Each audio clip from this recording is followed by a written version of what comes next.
ॐ कृशधरी महाचण्डी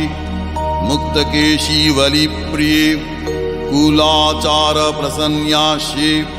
नमस्ते शङ्करप्रिये घोरदंष्ट्रे कोटराक्षी कीटी शब्दप्रसादिनी घोरघोररवस्फारे नमस्ते चित्तवासिनी बन्धुका पुष्पशङ्काशे त्रिपुरे भयनाशिनी भाग्योदय समुत्पन्ने नमस्ते वरवन्दिनी जय देवी जगद्धात्री त्रिपुराद्ये त्रिदेवते भक्तेभ्य वरदे देवी महिषग्नि नमोस्तुते